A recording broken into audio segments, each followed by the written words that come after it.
तुलसी के कुंड का भी विधान है। गोल कुंडा है ऐश्वर्य देगा, चौकोर कुंडा है।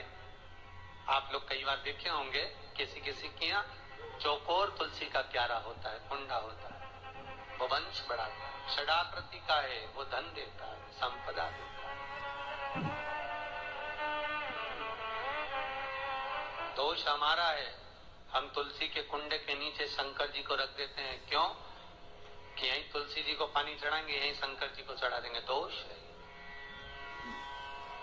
तुलसी के कुंड के नीचे हम सर्पदेव को रख देते हैं, नाग देवता रख देते हैं, पानी चढ़ाएंगे, पाथरी रख देते हैं। नहीं, दोष।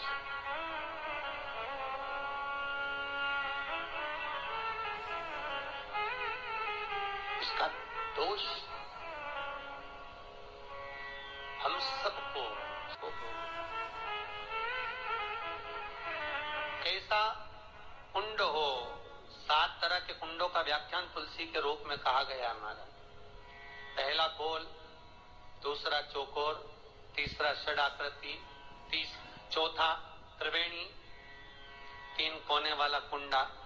शास्त्र कहता है जिसके मार्ग घर में टुकड़े हो रहे हो, घर विभाजन की ओर हो रहा हो, तो 3 कोण का कुंडा घर में रखकर पूजा करने पर परिवार एक हो जाता है।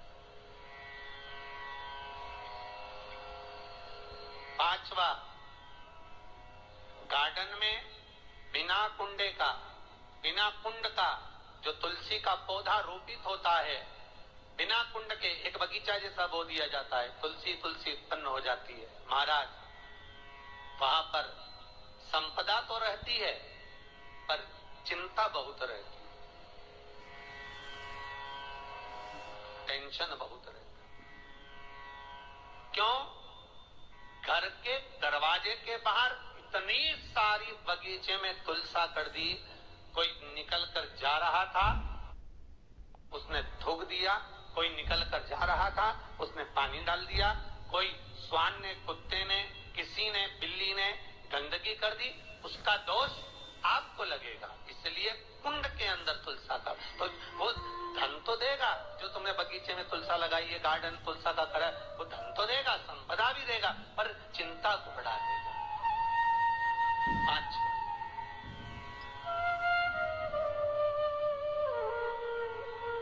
मारा। 6, तुलसी के कुंड को 3 धार पर लटका कर रखना। कई जगह पर आपने देखा होगा तुलसी का जो कुंडा होता है उसको 3 जो तार होते हैं, 3 जो चेन होती है, उस पे लटकाया जा रहा है। वहां व्यक्ति के कार्य उन्नति की सीढ़ी की ओर बढ़ जाते हैं।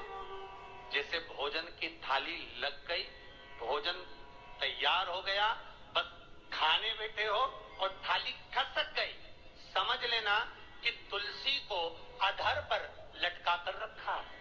इसलिए कार्य तो हो रहे हैं, बनने वाले हैं, 4 दिन बाद ये काम होने वाला है, 8 दिन बाद ये काम होने वाला है, लग रहा है कि इसमें इतना फल मिलेगा, लग रहा है इस व्यापार को करेंगे तो इतना फायदा हो जाए, लाखों रुपए लगा भी दिए, थाली मालूम पड़े खसक गई, अधर लटका है। 7 क्रम है तुलसी के, ये 6ठा क्रम बताओ। तुलसी का 7वां क्रम,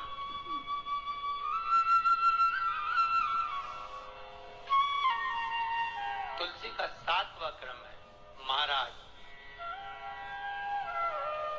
तुलसी का कुंडा जैसा घर के आंगन में है, तुलसी का कुंड जैसे घर के आंगन में विराज रहा है, ऐसा ही छोटा सा कुंड भगवान के लिए रोपित करें।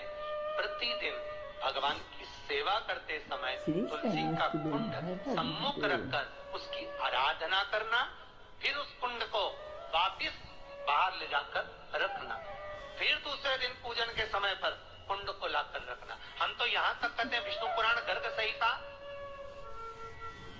कल्याण का तुलसी अंग यहाँ तक वर्णन करता है कि आप पूरे साल ये नहीं कर सकते तो कम से कम कार्तिक के महीने में भगवान के सामने तुलसी का छोटा कुंड, चौकोर वाला, गोल नहीं, चौकोर कुंड लाकर भगवान के सामने रखकर छोटा सा कुंड का पूजन कर भगवान के साथ उस कुंड को वापस बाहर विराजमान करें, फिर कल लेकर आए, फिर विराजमान। आप पूरे साल नहीं कर सकते।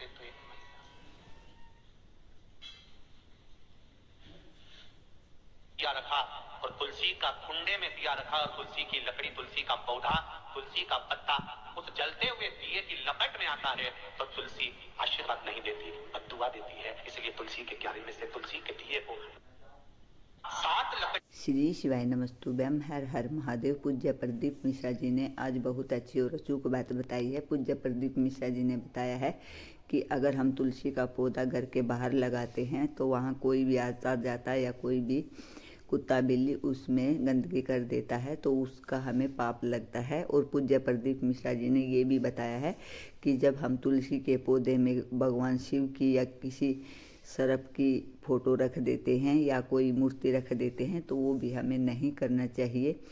पूज्य प्रदीप मिश्रा जी के उपाय अगर आपको अच्छे लगे हों, वीडियो पसंद आया हो तो लाइक, कमेंट और शेयर जरूर करें और कमेंट बॉक्स में हर हर महादेव अवश्य लिखें। पूज्य प्रदीप मिश्रा जी के उपाय और कथा सुनने मेरे चैनल को लाइक, कमेंट और शेयर जरूर करें। मेरा चैनल है धार्मिक वीडियो। हर हर महादेव। जय शिव शंकर।